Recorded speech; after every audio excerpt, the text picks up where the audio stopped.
Para el mundo contemporáneo, la cultura más representativa de los Andes sudamericanos es la del Imperio Inca.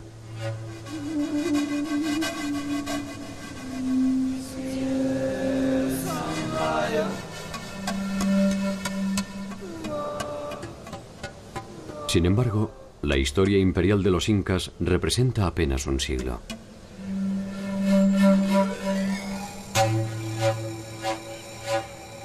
Mucho antes que ellos, en la región andina se desarrollaron muchas culturas de naturaleza deslumbrante.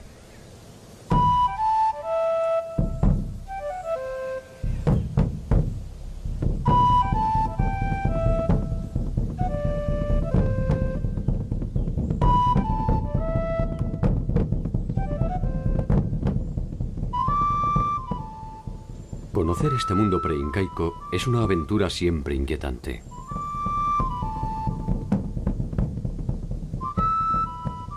La importancia de sus estructuras políticas y religiosas, sus increíbles desarrollos tecnológicos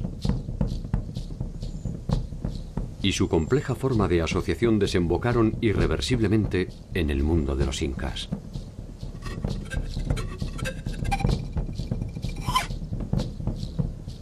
Ciudades milenarias, recintos funerarios escondidos, dioses latentes y sueños incumplidos se reproducen a lo largo y a lo ancho del territorio andino, como muestra de un modelo inédito de convivencia que puede proyectarse hasta nuestro presente.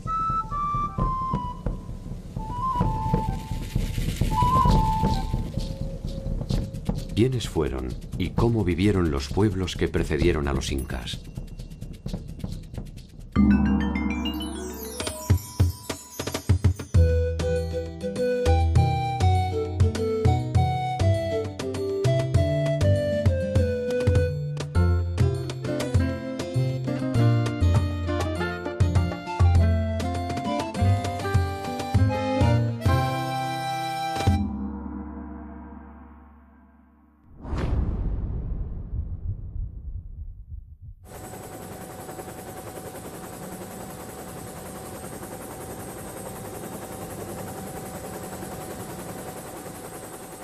En el inicio de la invasión española al territorio del estado incaico, estos poseían un control hegemónico de su territorio desde la costa a la sierra y desde Colombia hasta Chile y Argentina.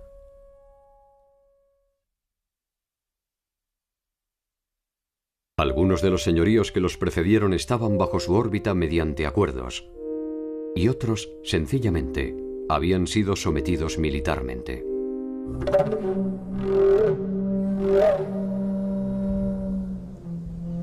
El mundo andino, sin embargo, ya había conocido formas de organización imperial menos extensas, pero igualmente efectivas.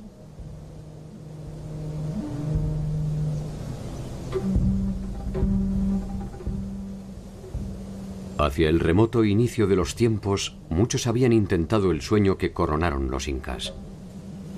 Un sueño milenario iniciado en un paisaje que era apenas algo menos que un desierto hostil.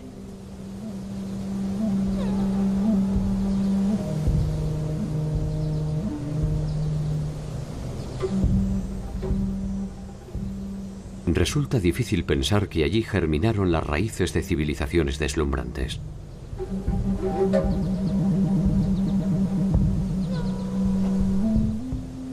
Allí nacieron los primeros dioses, las primeras leyes, los primeros desencuentros.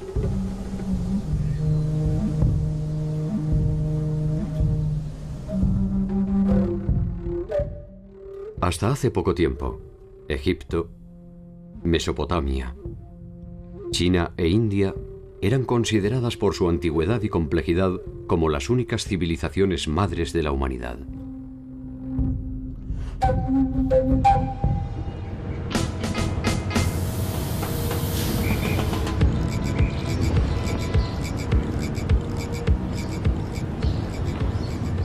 Sin embargo, más de 4000 años antes de la fundación de Cartago, 2000 años antes del reinado de Ramsés I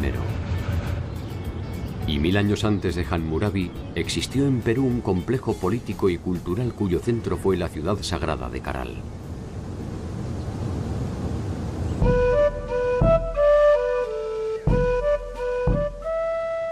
El paso del tiempo ha dejado escasas huellas de la gran ciudad. La reconstrucción de sus edificios es trabajosa y ardua. Sin embargo, en esta aparente pobreza están las señales más antiguas y ricas del mundo latinoamericano.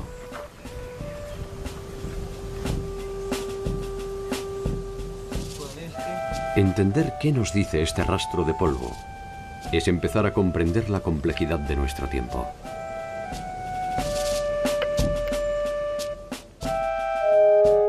La ciudad de Caral posee una antigüedad de más de 5000 años. Es hasta hoy la primera ciudad-estado de América. En ella se organizaron los intereses de los hombres en torno a reglas específicas y concretas de convivencia, que incluyeron el pensamiento religioso, la innovación tecnológica y científica y la estratificación social.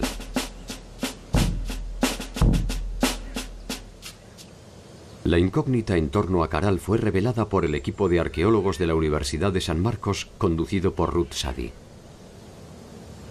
Caral era un sitio arqueológico conocido por varias décadas ya. Ha destacado siempre por su arquitectura monumental y quizás por esa complejidad arquitectónica es que los colegas pensaban que era un sitio de aproximadamente 1000 a.C. A nadie se le ocurrió que podía ser más antiguo, ni a mí misma.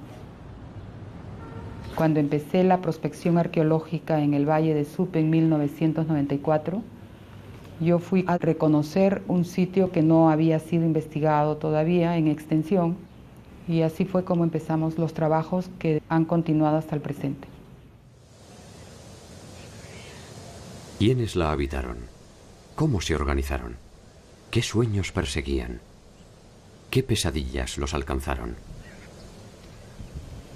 Grandes preguntas que un arrebato del viento permite descubrir para interpretar la historia del mundo. Caral representa la evidencia del fin del mundo primitivo y la consolidación de los patrones de acumulación que terminarán dividiendo a los que saben y a los que tienen de los que no. Por primera vez es un Estado porque hay un gobierno centralizado sobre un grupo social grande. Está dividido con autoridades menores, o sea, hay un sistema político que se genera por primera vez.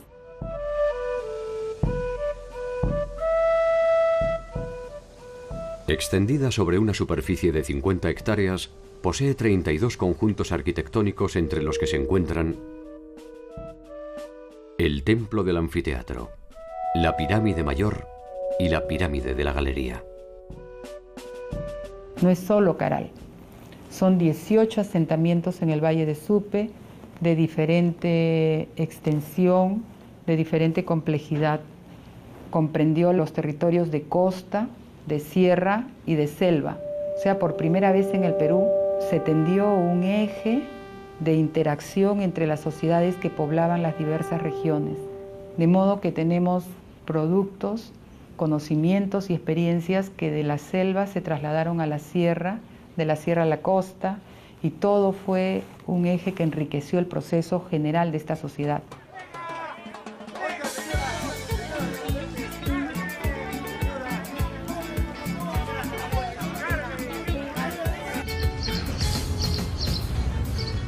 Esta primera experiencia de convivencia entre los distintos ecosistemas se proyectará en el tiempo. Así, cada uno de los grandes estados andinos establecerá esta relación armónica entre el mar y la sierra.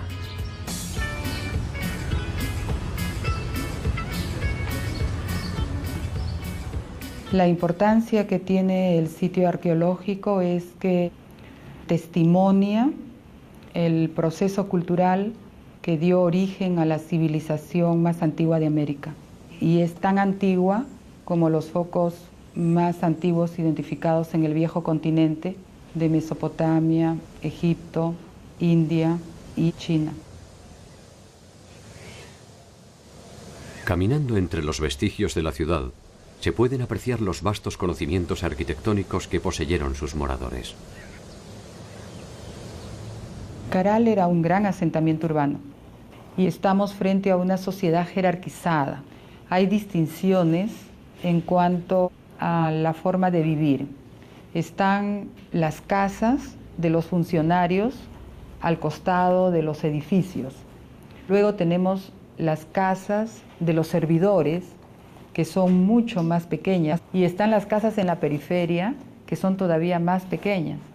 Entonces se nota que hay un modo de vida distinto de acuerdo a la posición que los individuos tenían dentro de la organización social. El salto cualitativo de la concepción urbanística y arquitectónica define a Caral como una morada destinada a los dioses. Y los que ordenaron su construcción no pueden ser otra cosa que sus intermediarios. La ciudad testimonia eso. La arquitectura implica conocimientos de matemáticas, de geometría, de estabilidad, de los materiales para que una construcción piramidal de más de 20 metros no se venga abajo. Implica también conocimientos de astronomía, aplicaron conocimientos en la tecnología agraria. Entonces, todo ese cúmulo de conocimientos hizo o sustentó el prestigio de la ciudad. Reconstruir la maravilla de la ciudad es un trabajo delicado que exige a los arqueólogos su máxima atención. Cada piedra es algo más que una parte decisiva de una edificación. Sobre ellas reposan un contenido espiritual y otro político que en algún sentido son lo mismo. En esta etapa del desarrollo civilizatorio, el Estado utilizó mucho de la religión.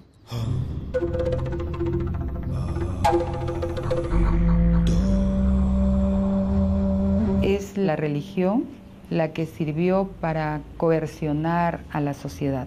Si no cumples con el trabajo que tienes que dar en tal fecha a tal dios, entonces te va a ir mal.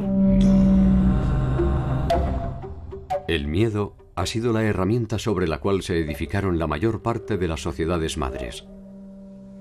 Sin embargo, Caral ofrece una versión distintiva. La ciudad no posee indicios de presencia militar, ni siquiera de tipo defensivo. Quizás se pueda suponer que durante más de 1000 años, un grupo humano numeroso pudo convivir en armonía sin la violencia que resulta ser el signo dominante de la historia universal.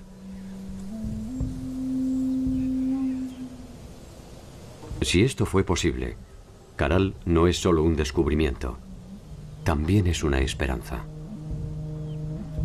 El militarismo, al parecer, surge más adelante. En esta etapa primera del desarrollo de la sociedad, el Estado representa frente a los dioses a los hombres, sigue siendo humano. Posteriormente, con el señor de Zipán, el Estado o los gobernantes son divinos. De alguna manera se puede deducir que el tiempo de los dioses fue un tiempo de paz. La hora de los hombres iniciaba su cuenta regresiva. La ciudad fue la primera víctima de estos nuevos tiempos. La ciudad de Caral fue ocupada de modo ininterrumpido hasta los 1000 años y luego de eso la ciudad fue abandonada definitivamente. Nosotros trabajamos la hipótesis de que se formaron otros polos de desarrollo en otras partes del territorio del Perú. Otras sociedades que habían estado participando sin ser el centro empezaron a desarrollar también modelos de vida civilizada, tanto en el norte como en el sur, y generaron otros focos que incorporaron otras sociedades, y eso es lo que creo yo reemplazó en prestigio a Caral progresivamente. Caral es el descubrimiento más trascendente de la arqueología reciente. Es allí donde se encuentra la matriz del mundo andino. El primer eslabón de una serie de culturas que terminarán desembocando en el célebre Estado Inca. Una cadena que exige detenernos en una serie de culturas que nos darán el ADN definitivo de un tiempo tan majestuoso como inusual.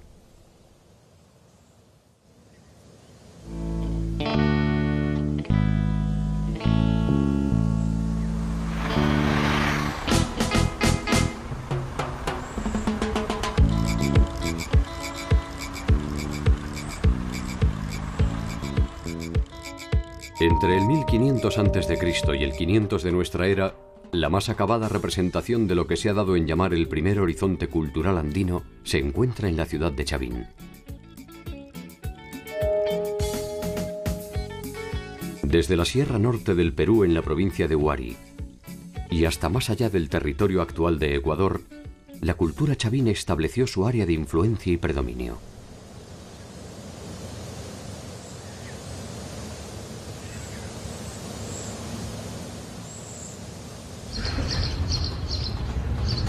Cerca de allí, al final de su tiempo de gloria, se desarrolló otra importante cultura andina en los alrededores de Lima.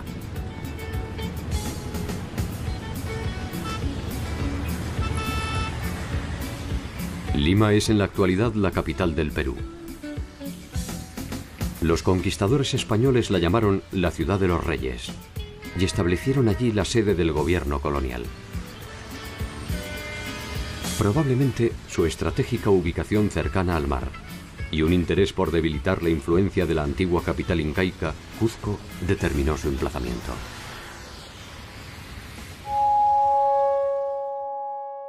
Entre el año 200 y el 700 de nuestra era, en torno a los valles limítrofes a los ríos Rímac, Chillón y Lurín, se desarrolló la cultura lima. Allí se combinaron los patrones clásicos de las sociedades andinas: la siembra, las obras hidráulicas, la construcción de caminos, el intercambio y la pesca. Muchos de los vestigios concretos y espirituales de los Lima se revelan hoy a orillas del mar en el adoratorio de Pachacamac. Pachacamac está vinculado con toda la mitología costeña y fue un centro de peregrinaje y de devoción muy importante.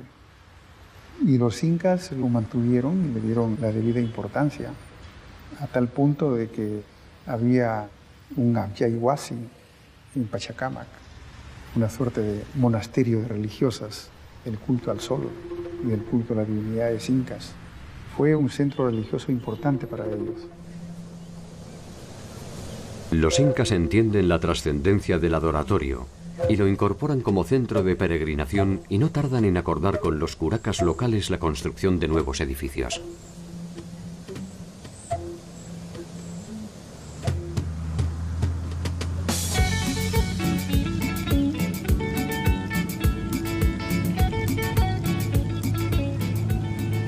Una estrategia similar realizaron los incas cuando procedieron a la conquista del pueblo aymara en las inmediaciones del lago Titicaca.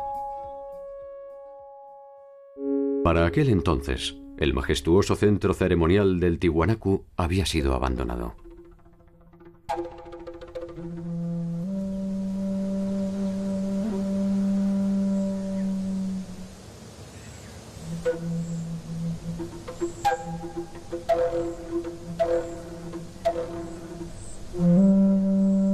Estamos en el lugar más importante y más impactante de lo que ha sido Tiwanaku en cuanto a su arquitectura.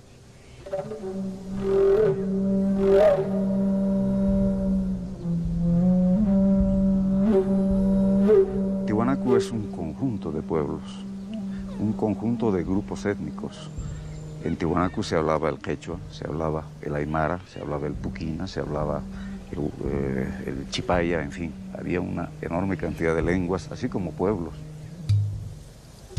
El lago Titicaca, ubicado a 3.850 metros sobre el nivel del mar, no era solamente un accidente geográfico. Era el símbolo de un imperio milenario en el que se sentaron las bases de la organización andina.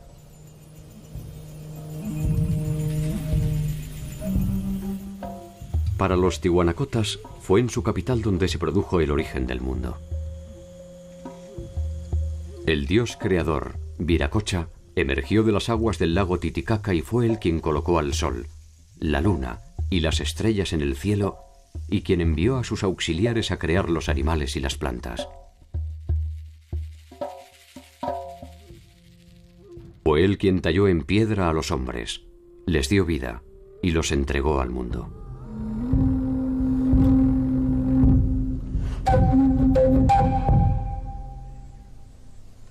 Tenemos tres grandes periodos que entender en Tiwanaku. El periodo aldeano, que se inicia aproximadamente hacia el año 1500-1600 antes de Cristo. Este periodo aldeano va a perdurar hasta principios de nuestra era. A partir de principios de nuestra era, gracias a la consolidación del territorio, el aumento de la población, la diversificación en la producción, los nuevos sistemas agrícolas que se van realizando en Tiwanaku, el intercambio de productos, los excedentes, en fin, Tiwanaku se transforma en un estado. Es la época de las grandes construcciones, es la época donde hay ese predominio religioso.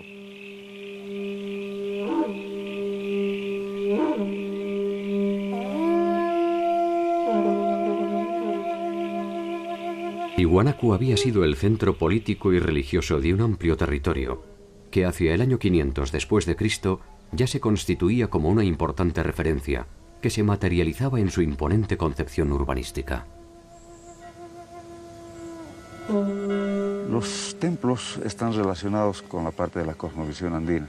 Muchos de ellos están jugando un papel relacionado con lo que son sus cultos, sus dioses, y sobre todo vamos a ver la importancia que tiene la astronomía en cada uno de estos templos, convirtiéndose en verdaderos calendarios que les están dando las fechas para las fiestas, como para también la época de la siembra.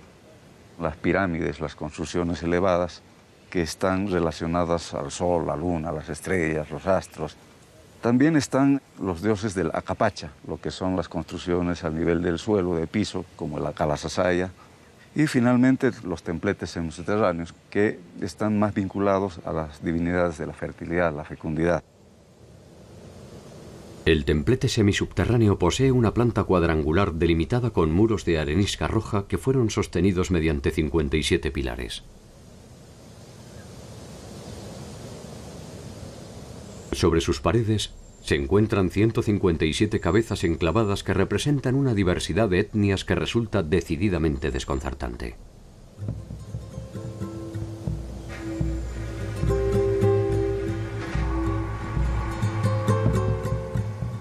Allí se representan distintas razas que de ninguna forma pudieron ser conocidas por los habitantes de Tiwanaku.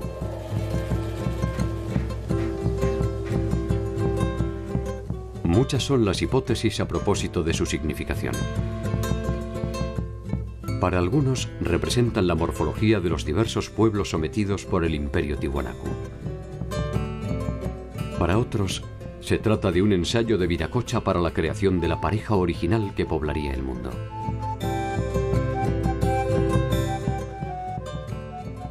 Los tiwanacotas proyectaron y realizaron obras monumentales, entre las cuales destaca la maravillosa Puerta del Sol, cuyo emplazamiento original es todavía un enigma. La Puerta del Sol nos está mostrando un complejo calendario, un calendario de carácter solar, lunar y a la vez agrícola. Los personajes alados están 15 a cada lado. Nos muestran los 30 días del mes y vamos a tener 11 pequeños soles, más el 12º, que es el dios solar en la parte central, que nos está mostrando también esa división de 12 meses en el año.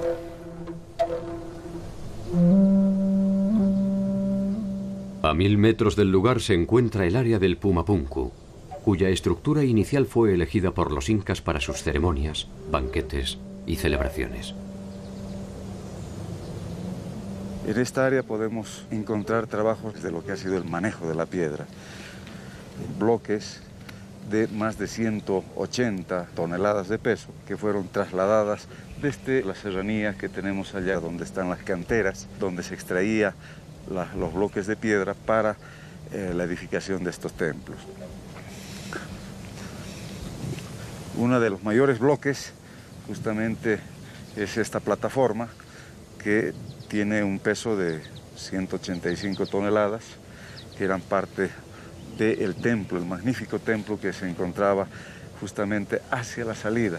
Al fondo se puede apreciar la montaña del Illimani, está justamente hacia lo que es uno de los principales achachilas, uno de los principales apus protectores de este sitio.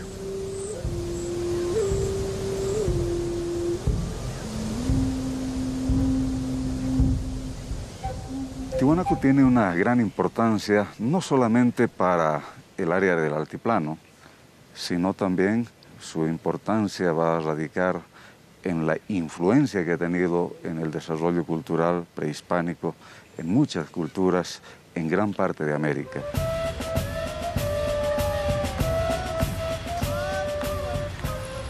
El pueblo aymara es hoy una de las comunidades más representativas de ese pasado, y la mayor parte de la población actual de Bolivia es descendiente directa de esta etnia. La impronta de su cultura definió las relaciones que se repetirían en los distintos pueblos andinos hasta la llegada de la invasión europea. Una de estas bases fue, sin duda, la tecnología alimentaria. Teníamos varios sistemas en la parte agrícola. Vamos a tener lo que son las tacanas o las terrazas de cultivo en las partes altas, donde preferentemente se da producción de papas macho. Hoy en día contamos con más de 400 variedades de papa que han sido productos justamente de Tiwanaku. Por lo tanto, la influencia, la importancia que ha tenido en la región ha sido bastante grande. También tenemos las cochas o cotas, que son lagunas artificiales.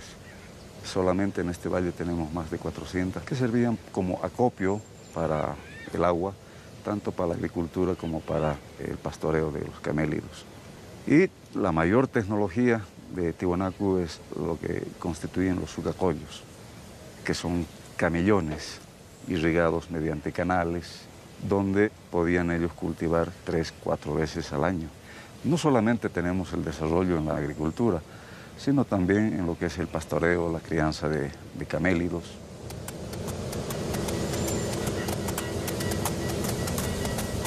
Gracias a ellos se tornó industrial la producción de carne desecada, conocida como charqui. Esta innovación tecnológica permitió la intensificación de los intercambios. Su prosperidad no tardó en producir la necesidad de expansión territorial en busca de espacio para la agricultura. Hacia el 700, Tiwanaku deja de ser un estado con predominio religioso, teocrático, se va transformando en un estado militarista, expansionista, donde va abriendo sus fronteras, va creciendo, se van formando nuevas ciudades que están distribuidos hasta la costa del Pacífico, así como también gran parte del Perú, incluso entrando hacia Argentina y Chile. Y esto va a traer convulsiones sociales. Al mismo tiempo vamos a tener problemas de carácter climatológico, vamos a ver una prolongada sequía que ha de afectar la base económica de Tiwanaku, que estaba sustentada en la agricultura.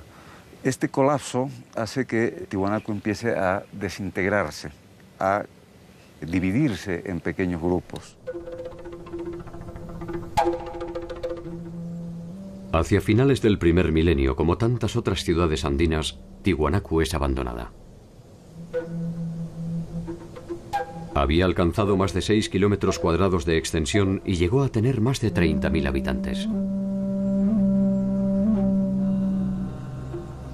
Tiwanaku fue una sede importante que albergó al mismísimo Inca y se convirtió en una importante base operativa para sus conquistas hacia el sur territorial.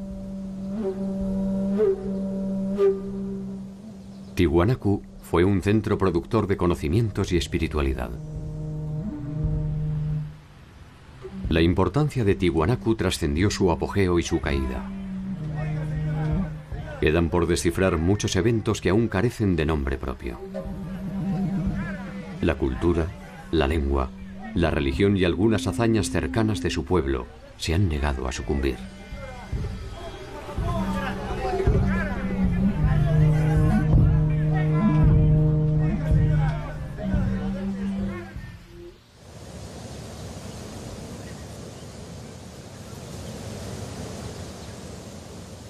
Según la leyenda, la ciudad de Chan Chan fue fundada por un mítico líder que habría llegado del mar.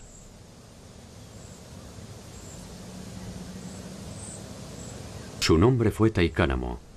Con él se inicia la historia de los aguerridos Chimú, quienes ejercieron su vasta influencia territorial entre el 1100 y el 1450 de nuestra era, a lo largo de 1000 kilómetros de costa por más de 50 kilómetros tierra adentro.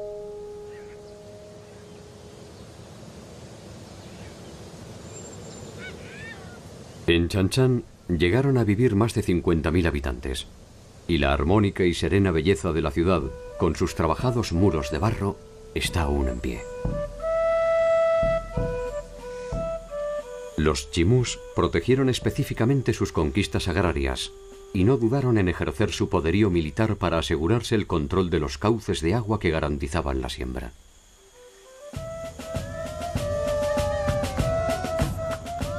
Proyectaron y realizaron acueductos, diques, canales, acequias y pozos.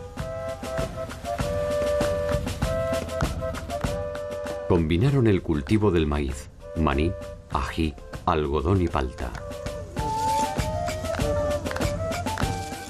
Su artesanía fue fundamentalmente utilitaria y desarrollaron un eficaz aprovechamiento de la totora que les sirvió para la realización de viviendas y balsas.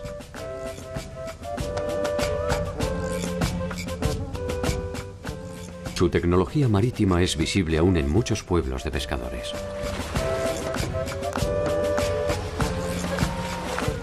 Sus conquistas se extendieron hacia el norte y el sur de Chan Chan, y nada parecía poner en duda su hegemonía. Nada hasta que se toparon con los ejércitos del Inca Pachacútec. La conquista de Chan Chan no fue una empresa fácil. Capac Chimú comanda su pueblo cuando los incas se plantan a las puertas de su territorio. Los Chimú se niegan a sumarse al Inca y por varias veces rechazan al multitudinario ejército imperial. La victoria será solo pasajera. Los incas reafirman su alianza con los curacas del Rimac y un nuevo ejército más grande y más poderoso desemboca finalmente en la rendición de Capac Chimú.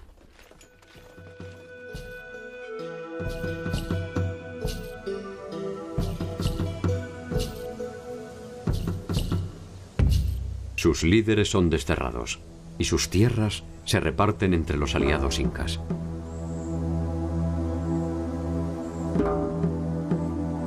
La ciudadela de Chan Chan, sin embargo, ha llegado hasta nuestros días con sus silencios de barro, para dar por sentado que cuando se trata de los Chimú, ninguna rendición es definitiva.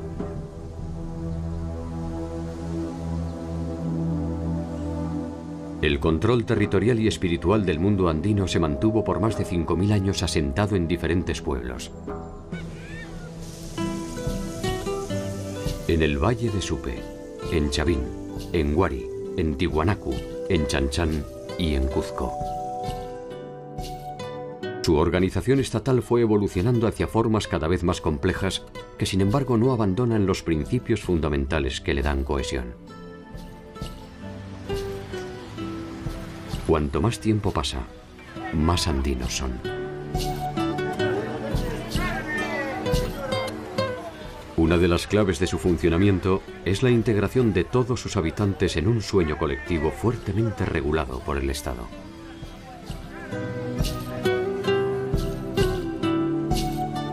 Uno de esos sueños, entre el año 100 y el 600 después de Cristo, se manifestó en una compleja y elevada organización sociopolítica identificada como cultura moche o mochica. La cultura moche o mochica surge y se desarrolla en un territorio de cerca de 700 kilómetros que cubren gran parte de los valles de la costa norte del Perú. Los mochicas comienzan a surgir aproximadamente en los primeros años de la era cristiana y terminan, suponemos, alrededor del siglo VI o VII de nuestra era. Un largo periodo en el cual desarrollaron una extraordinaria cultura sustentada por la irrigación del desierto.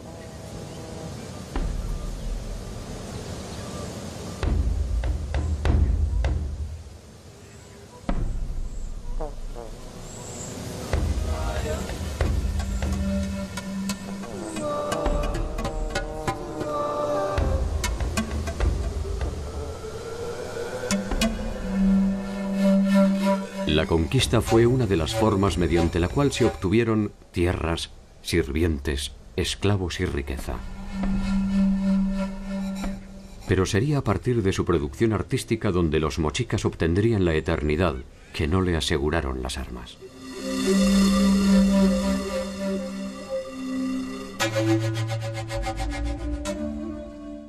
Sus trabajos de metalurgia constituyen una importante muestra de la capacidad tecnológica de los mochicas y poseen no solo una calidad formal inusual, también un carácter simbólico que nos permite establecer algunas consideraciones a propósito de sus formas de agrupación.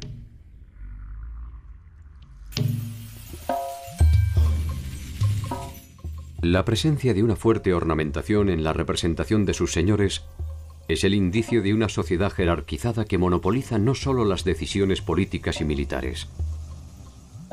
Es también la base desde la cual puede presumirse el carácter sagrado de sus gobernantes.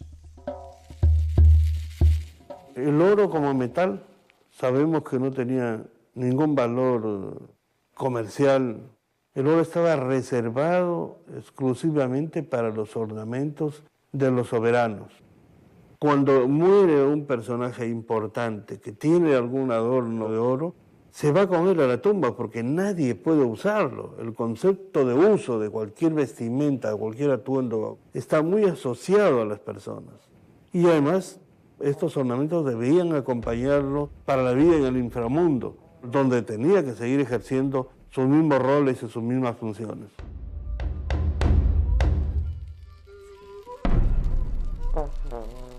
La cerámica moche atravesó todos los estadios posibles de la manifestación artística y es, sin lugar a dudas, una de las más atractivas y delicadas de la historia de la humanidad.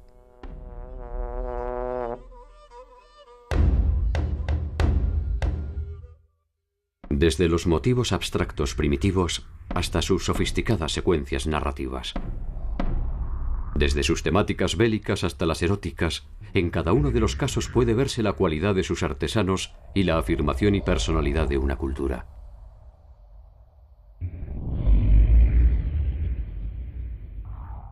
Sus cabezas modeladas poseen un grado de realismo, técnica, expresividad y sensibilidad que rara vez han logrado otros artistas quizás menos anónimos. Los mochicas fueron una sociedad cuya economía estaba basada en la agricultura, esencialmente. Fue un pueblo de agricultores del desierto. Ellos lograron la proeza de dominar el desierto, desarrollando una tecnología hidráulica que permitía desviar el curso de los ríos que bajan desde la montaña andina y usualmente se pierden en el mar, para llevarlos a las zonas secas donde no llega el agua, porque la costa norte del Perú es una región desértica. Ellos lograron desarrollar un sistema de irrigación extraordinario que incluso hoy los peruanos en esta región no podemos superarlo. En su territorio dan cuenta hoy de su grandeza dos obras monumentales, la Huaca del Sol y la Huaca de la Luna. La Huaca del Sol mide 18 metros de altura y su base rectangular tiene una extensión de 136 por 228 metros. Esta construcción piramidal es probablemente la edificación más imponente del Perú. Su significación se completa con otra huaca de menor tamaño, pero igualmente sugestiva. La Huaca de la Luna. Estas huacas son sin lugar a dudas el resultado de un trabajo comunal, probablemente alguno de los tantos servicios de la reciprocidad que exigían sus gobernantes y nos dan a entender la importancia de este centro ceremonial.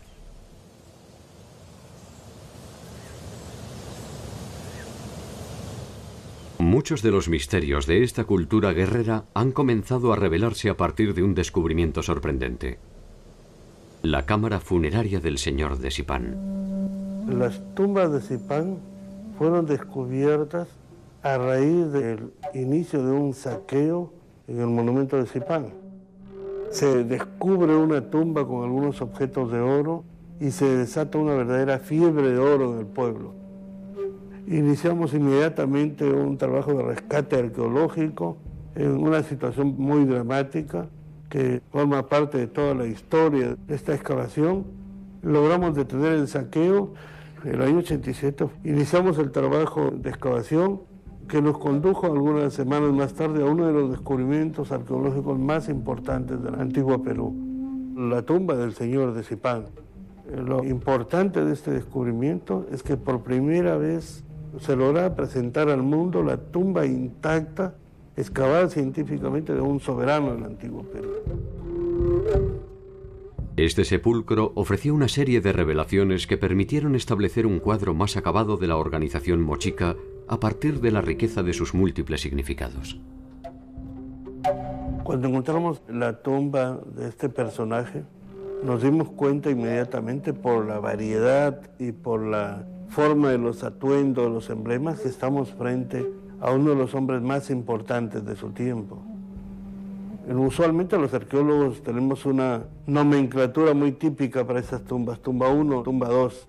Nosotros fuimos un poco a la idea de no solamente rescatar objetos arqueológicos, sino también la presencia humana y el espíritu de un pueblo. No podíamos llamarles tumba 1 y lógicamente no sabíamos el nombre verdadero de este personaje. Pero reflexionando sobre las características de la organización mochica como señorío y el nombre del pueblo de Zipán, lo llamamos la tumba del señor de Zipán.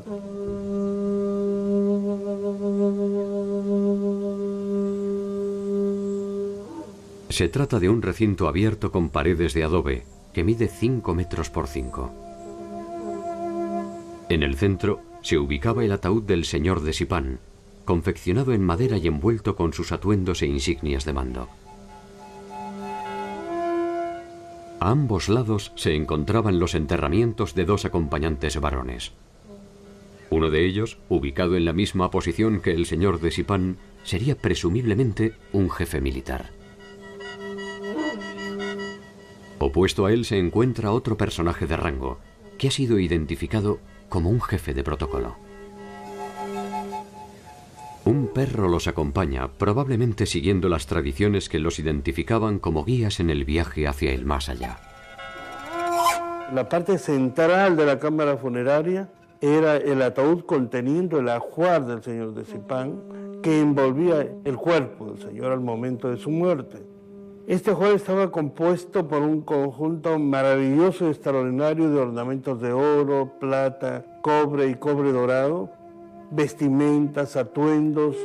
La mayor parte de ellos son emblemas de rango.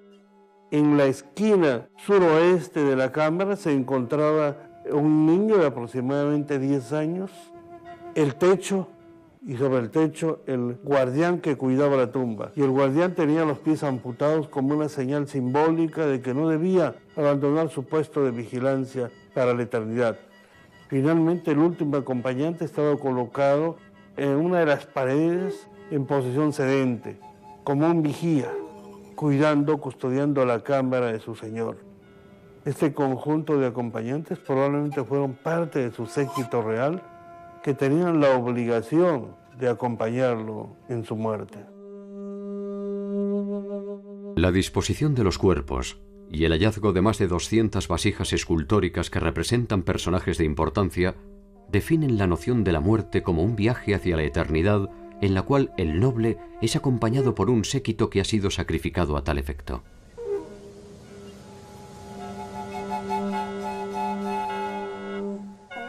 Los expertos han determinado, pese al delicado estado de sus restos, que su edad oscilaría entre los 45 y 55 años. Probablemente haya sufrido una incipiente artrosis en su columna vertebral. Los estudios no pueden determinar la causa de su muerte, pero se ha descartado que ésta se haya producido de forma violenta. En Zipán se han registrado un total de 13 tumbas que pertenecen a diversas épocas y a la compleja jerarquía de los gobernantes mochicas. En la cúspide estaba el señor de Zipán con una autoridad triple, militar, política y civil. Debajo de él, los sacerdotes. debajo los jefes militares y después el entorno cortesano que estaba compuesto por asistentes militares y asistentes religiosos de segundo nivel. Siempre los personajes principales al centro y alrededor los personajes de menor rango. Pero lo más importante es que cada tumba refleja el rol y función del personaje en vida. Las sociedades andinas poseían un fuerte grado religioso. La condición eterna de sus líderes implicaba un profundo ritual que probablemente se preparaba con mucha antelación. El final era percibido como un paso más en el ciclo eterno. De ello se desprende que la separación entre la vida y la muerte era observada con cierta naturalidad.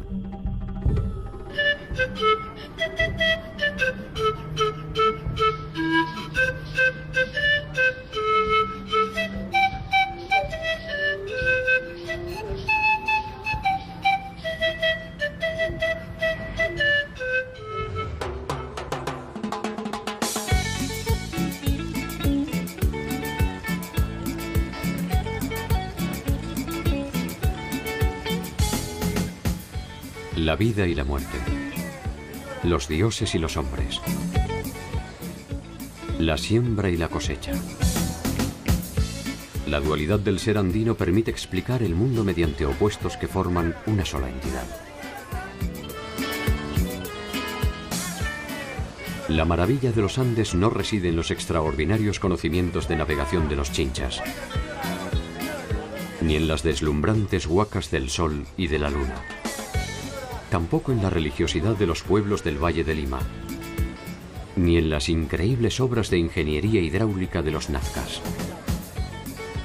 La maravilla de los Andes debería buscarse en la capacidad para preservar su espacio vital y su subsistencia más allá de cruentos enfrentamientos y profundos procesos de cambio.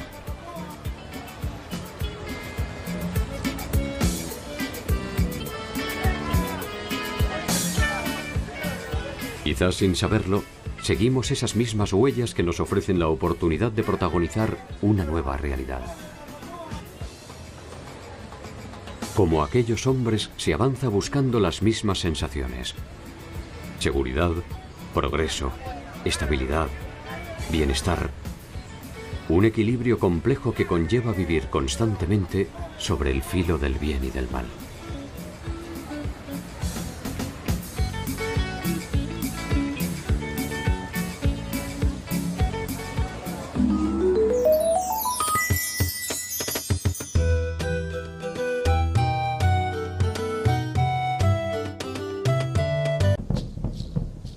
Ciudades milenarias, recintos funerarios escondidos, dioses latentes y sueños incumplidos se reproducen a lo largo y a lo ancho del territorio andino, como muestra de un modelo inédito de convivencia que puede proyectarse hasta nuestro presente.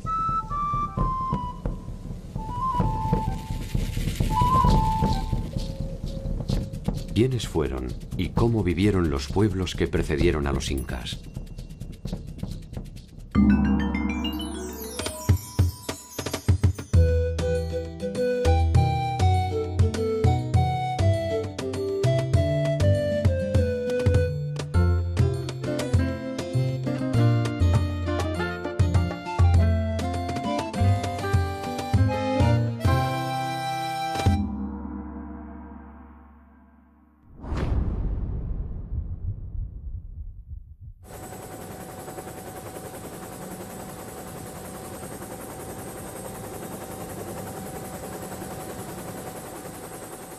En el inicio de la invasión española al territorio del Estado incaico, estos poseían un control hegemónico de su territorio desde la costa a la sierra y desde Colombia hasta Chile y Argentina.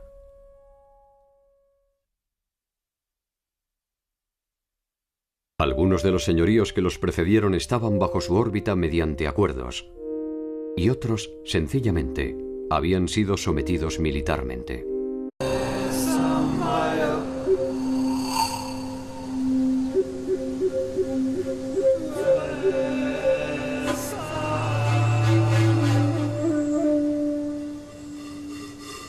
Para el mundo contemporáneo, la cultura más representativa de los Andes sudamericanos es la del Imperio Inca.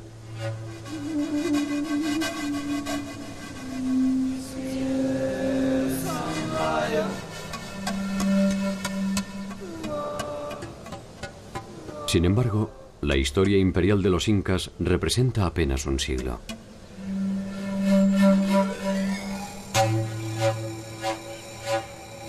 Mucho antes que ellos, en la región andina se desarrollaron muchas culturas de naturaleza deslumbrante.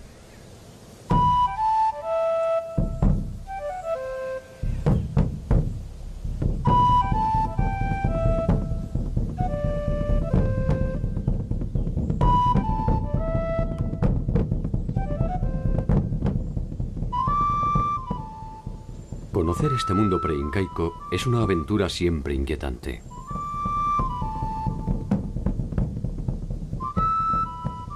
La importancia de sus estructuras políticas y religiosas, sus increíbles desarrollos tecnológicos y su compleja forma de asociación desembocaron irreversiblemente en el mundo de los incas.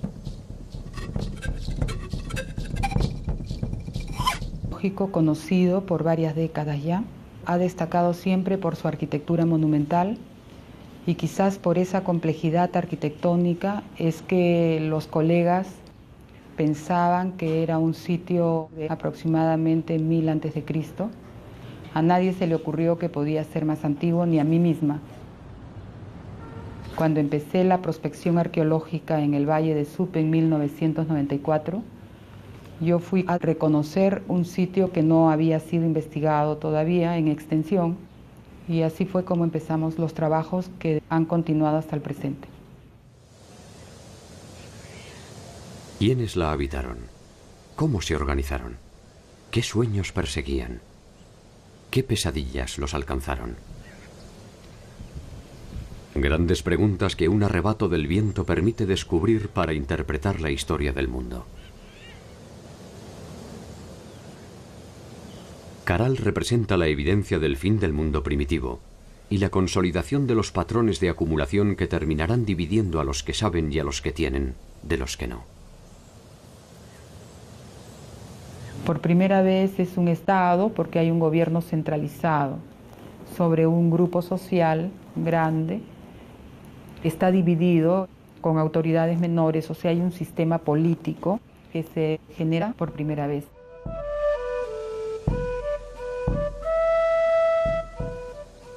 Extendida sobre una superficie de 50 hectáreas, posee más de 4000 años antes de la fundación de Cartago, 2000 años antes del reinado de Ramsés I, y 1000 años antes de Hammurabi existió en Perú un complejo político y cultural cuyo centro fue la ciudad sagrada de Caral.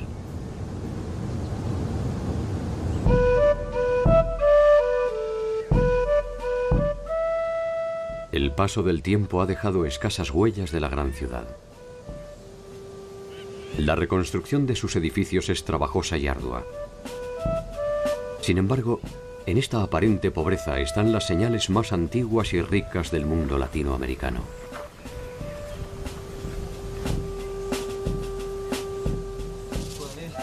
Entender qué nos dice este rastro de polvo es empezar a comprender la complejidad de nuestro tiempo.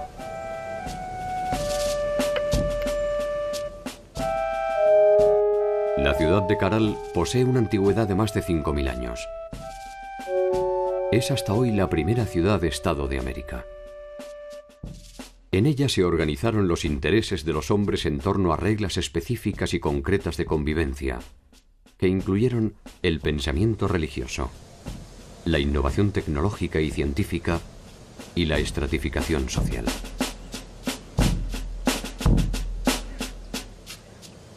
La incógnita en torno a Caral fue revelada por el equipo de arqueólogos de la Universidad de San Marcos, conducido por Ruth Sadi. Caral era un sitio arqueológico.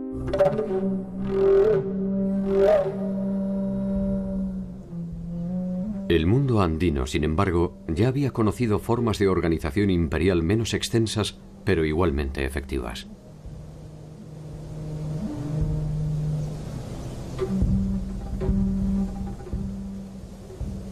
Hacia el remoto inicio de los tiempos, muchos habían intentado el sueño que coronaron los incas.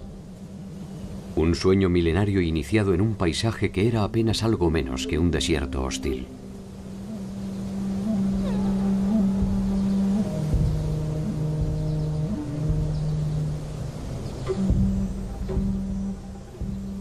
Resulta difícil pensar que allí germinaron las raíces de civilizaciones deslumbrantes.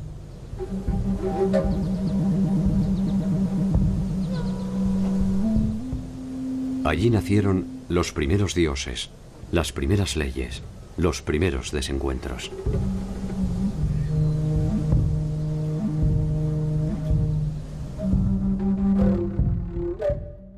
Hasta hace poco tiempo, Egipto, Mesopotamia, China e India eran consideradas por su antigüedad y complejidad como las únicas civilizaciones madres de la humanidad.